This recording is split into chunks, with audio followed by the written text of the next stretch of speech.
All right. So once again, welcome to the FirePro training seminar on FirePro Web Forms. So to start off with, I just want to talk in general about the FirePro Web Forms tools and how they're set up and how they operate. So the FirePro Web Forms are a cloud-based tool which can be accessed by department members either from their phones, from a department tablet. They are web-based, so that means that you can use Safari, Chrome, Edge, the standard web browsers. You don't require a specific app, and you don't require a specific platform. They're designed to be used on pretty much any kind of device, and that way you can have quite a bit of flexibility in terms of what your department's using. If you've already got some devices like iPads in the trucks, they will integrate with those right off the bat. So the cloud-based tools are hosted on a company called OVH, which is a Canadian company that is based in Canada with data centers in Canada. So all information that the department has that's being used on the web forms, because the web forms are customized with your department info from your FirePro system, that is all stored in Canada on servers hosted in Canada. It is not moved around to other countries. We try to make sure that we're compliant with all of FOIP and FIPA data management requirements there. So these tools are not hosted inside your department. They're a cloud-based tool, but they're a Canadian-based cloud-based tool. So when we are looking at the various different web forms that we have available, right now we have 3 different web forms that are available and one that's in early pre-release. So the 3 web forms that are available right now are the incident web form, the pre-planned web form, and the FireSmart web form. And the inspections web form is currently in pre-release. We are doing testing, live testing with departments with it right now. So it's very close to available for that kind of stuff. So when we talk about the pre-plans web form, the pre-plan and the incident web form are generally packaged together as a unit. You don't have to use them both. You can just use incidents or just use pre-plans if you want to do that.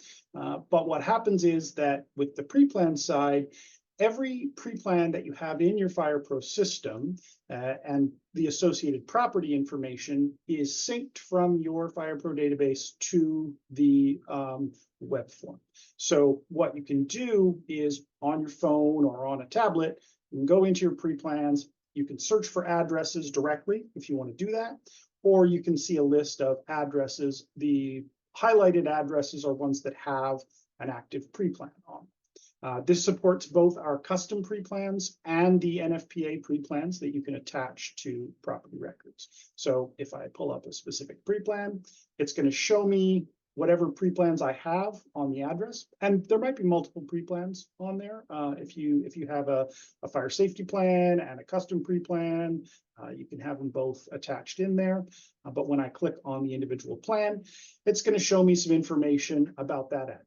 So the address information, it's going to show some of the building code classification info that I have. It's also going to give me a Google Maps from my current location to the address. Now, in this case, I am pretty far away from the actual address, but if I zoom in a little, if I was physically closer, it would obviously zoom in quite a bit more to the actual location.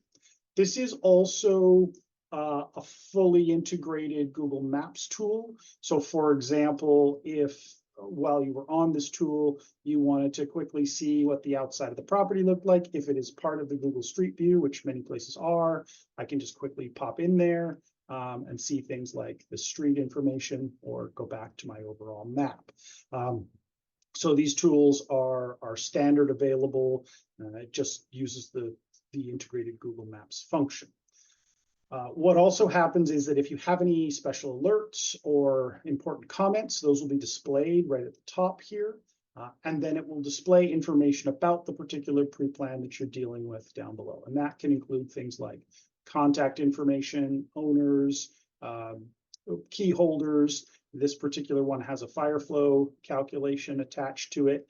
And if you want to, you can have photos of the site, as well as site plan pictures, if that's useful, as well as other supporting documents. If you have a more detailed PDF, for example, you can attach it on here, and the Web Forms tool will allow you to download and view that PDF onto your device right away. So it can be an effective tool for allowing you to quickly reference other documents that you have associated with this particular pre-plan.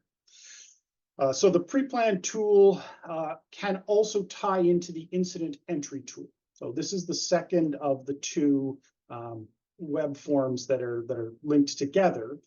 The new incident web form, or the incident web form, is designed to allow you as a department to start entering incident information in the field so that you can get started while you're there and ideally don't have to do physical paperwork that you then have to physically enter into your FirePro system. So I can create new incidents just from scratch by clicking a new incident button, or I can use, if I'm working at a pre-plan at a specific address already, I can actually go ahead, and this is an NFPA pre-plan, so quite a bit more detailed. We can see it's got a great deal of potential occupancy and access information, hazards, construction information. This is a very detailed version of the pre-plan. But if I was responding to an incident at this address, I could use the new incident button right from here and create a new incident report. So that's going to pop up the incident web form. Now, this incident web form is a standardized form that's populated from your FirePro system. So there's a syncing tool that runs in the background that takes the information from your FirePro and populates it into your particular department web form. So it will be populated with your department stations, the incident date. In this case, it's bringing in the incident address for me automatically because I created the incident from a pre-plan, but I can also manually adjust this address. If I have location data turned on for my phone, I can also grab the current lat-long coordinates that I'm at, and these will automatically be imported into the incident for you.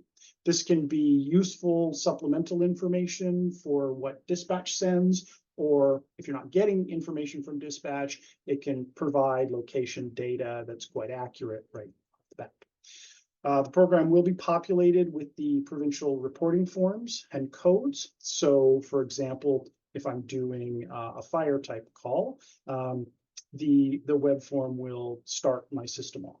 Now, what I'm going to do real quick is I'm going to switch to the more updated version of the web form that we have. This is the one that is going to be coming out in the next couple of weeks, hopefully by the end of the month here. And this web form looks a little different. Primarily, it is having more of a tabbed system, so it's easier to scroll and navigate. A lot of the basic information is still the same. We also have the ability to have other agencies. So again, this will be populated from your agencies list. You can do things like police officer name, police report number, police agency on scene time. You can populate ambulance information, ambulance report numbers, and ambulance times. And one of the things that's important to remember here is that this particular form does not require information the way that, say, the standard incident reporting in desktop FirePro does, because the idea is that it is going to primarily help you out with doing the data entry side, and then we can look at all the other information further down the line once it's imported into desktop. It's going to populate with your apparatuses. So you get a list of all your department apparatuses that you can add to the call, and you can put in apparatus timestamps. In many cases, you're going to be getting this apparatus information from dispatch anyway, but this form does allow you to integrate with that information so that you can pull it in. So often with trucks, you're mostly going to be recording that the trucks were there. But if there are some timestamps that the trucks that aren't usually provided by dispatch or that you want to make sure are accurate, you can always pull them on. You can also start your firefighter attendance logs from this tool. So I can add individual members of the department that are present on scene, and I can even attach them to the apparatus that they came on.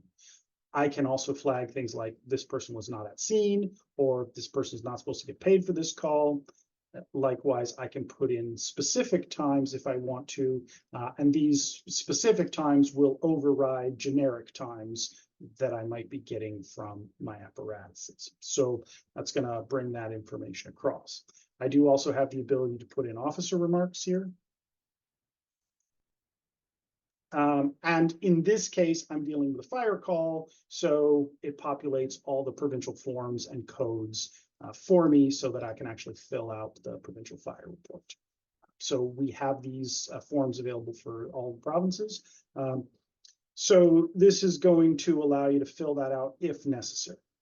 The other thing that the new version of the web forms does is it allows you to add pictures to your incident report directly from your device. So it does require that you take the picture first. So you'd have to use, in this case, a camera on the phone, or have the iPad camera take a picture.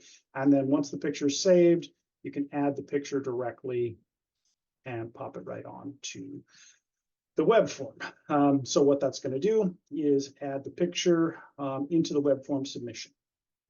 If you want to pause for any reason, you can hit the save function here, and that will move you into the overall list. So if I go back to my main incident log, I can see I have an incomplete incident here, which indicates that this is something that we're still working on. But if I wanted to, at some point, I could go back, and these incidents are editable by users in the web form. So you could go back then, further edit that form. And once I get to the point, like say I might go back later, add some more fire details in here as part of my investigation. Once I'm comfortable that this form is ready to go, I can hit the submit button, and that will queue the form up for submission. So it means that the form is now ready to be imported into FirePro, and I can see that with the little complete functions here. Now, once a form is complete, I have several options about things I can do with it. I can email that form directly from the web form if I want to send it to someone in the department to say notify an officer that the form had been complete, or notify administration. I can also download a PDF copy if I want to have this available as a reference tool. So if I download a PDF, it'll ask me where I want to put it, and it'll give me a PDF breakdown, which just lists all the information that was entered on the form.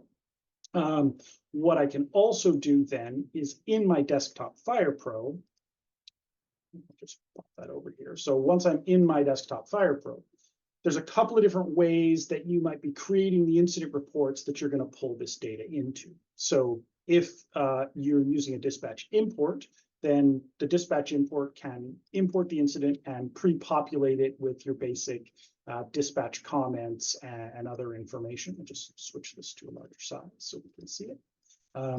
So what that'll do is pre-populate with some basic information, and then you can go into your red toolbox and select pull incident response data. And this will give you a list. I think we'll use dev forms here. This will give you a list of incidents that you have entered in your web forms around the time based on the date of the call.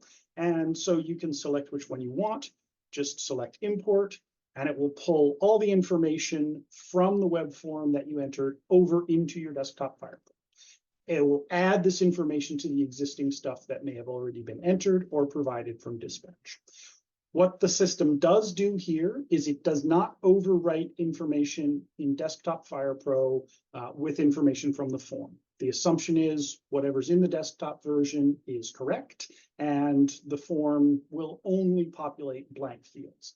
But it will go so far as to look at individual truck chart times. Like, for example, if dispatch is not providing you with a back-end service time regularly, but you fill in the back-end service time on the web form, it'll populate the back-end service time for that apparatus.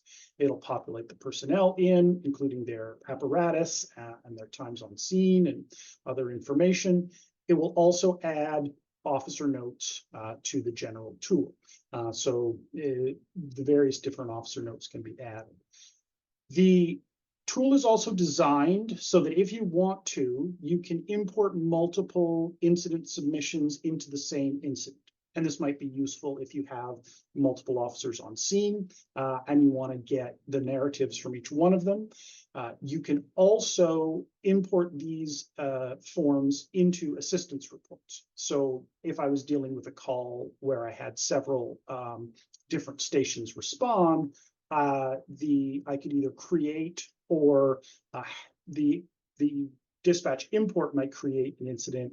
I can assign it to that other call, and then I could import a different web form. If the other station had filled out their own copy, I could pull that into the assistance report. So the idea is that this gives you basically an unlimited ability to create data entry forms to get started on your entry in the field and quickly dump them into FirePro incident or assistance reports, with the goal of minimizing the amount of time that you're spending duplicating existing information.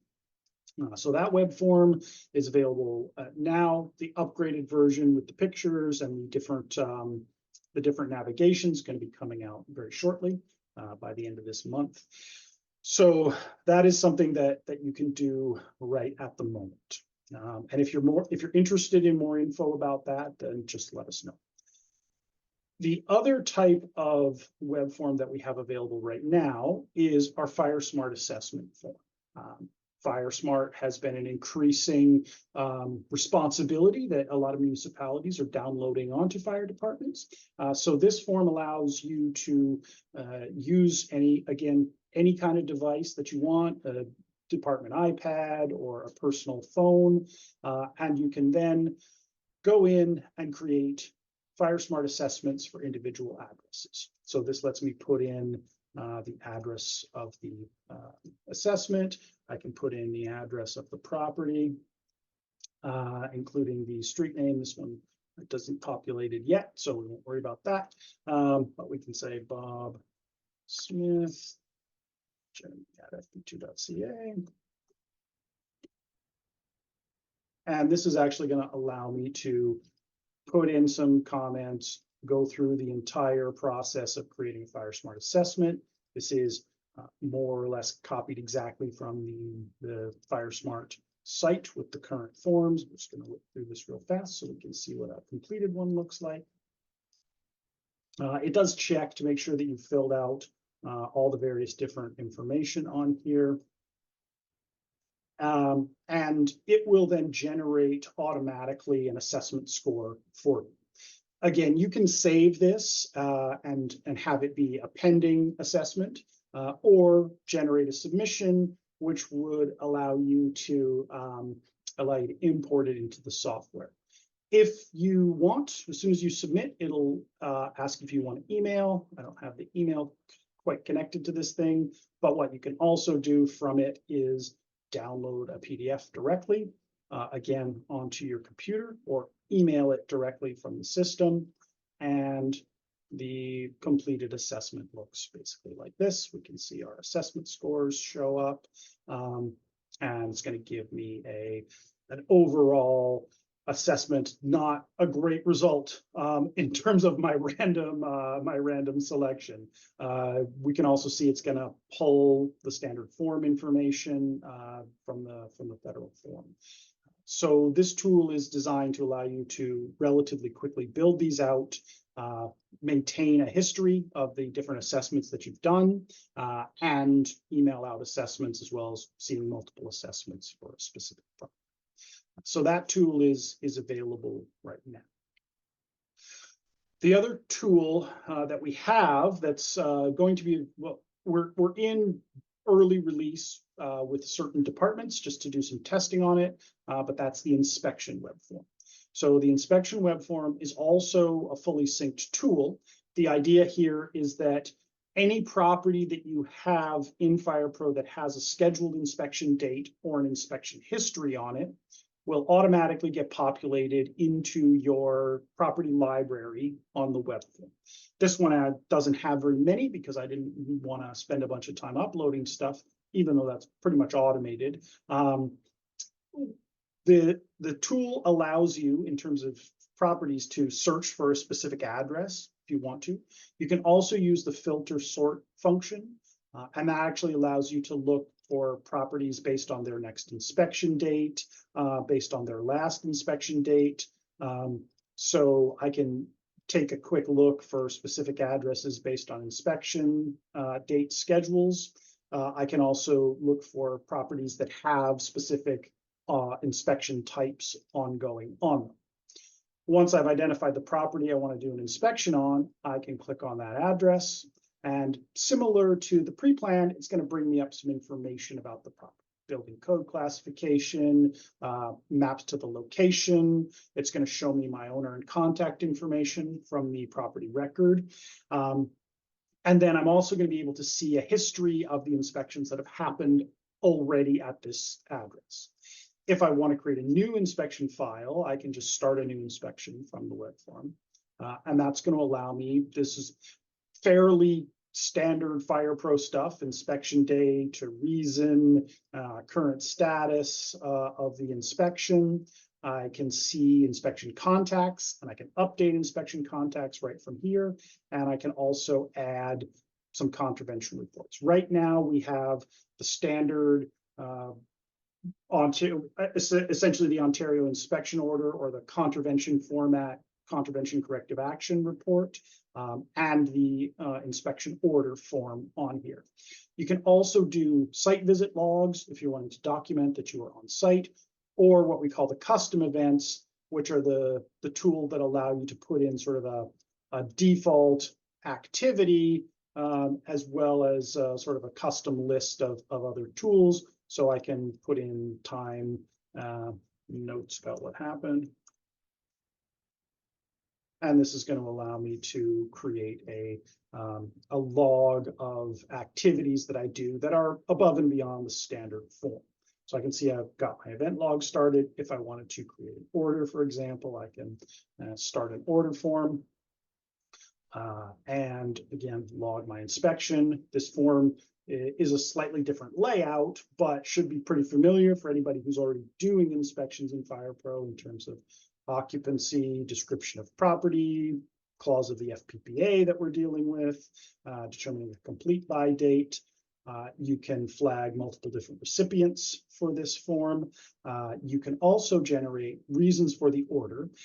And when you generate reasons for the order, this can include the integrated provincial fire code if you have it with fire. So you can just select a specific section. It will dump all the text of the fire code.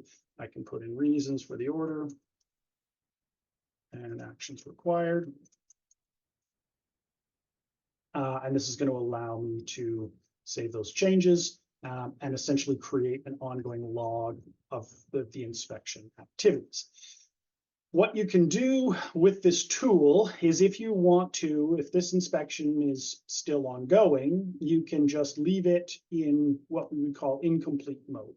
So I can see now on this inspection that I have an in-progress inspection on here. If I decide that that inspection is now ready to go and I want to sync it back to the main system, all I have to do is hit done editing. And usually within about 5 minutes, the syncing tool will pass all this information back to your desktop FirePro. The idea here is that you can generate the detailed forms, complete the order, send out all the information from your desktop after doing the basic data entry out in the field on the web form. You can also re-edit these if you want to. For example, if I was doing a follow-up and I came back to do a follow-up on here, I could re-edit this particular inspection. I can add more events to it at this point and keep that inspection process going forward as necessary.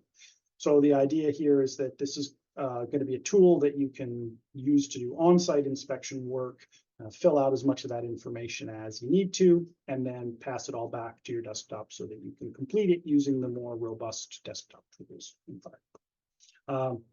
So again, this is in pre-release, but if you're interested in it, we're going to be rolling out more testing for various different departments if you would like to see more about it. So those are kind of the main inspection are the main web form tools that we have available at the moment. We are looking in the near future to be rolling out a truck chart tool, or sorry, a truck check tool, which is going to be a very similar format, but will allow you to do truck checks right from an iPad or a phone. So that's on the to-do list as well. So that kind of completes the overview of what we have available at the moment. These are all things that departments can either get set up right now or can identify that they're interested in getting added to the testing queue for when those do release. Does anybody have any questions about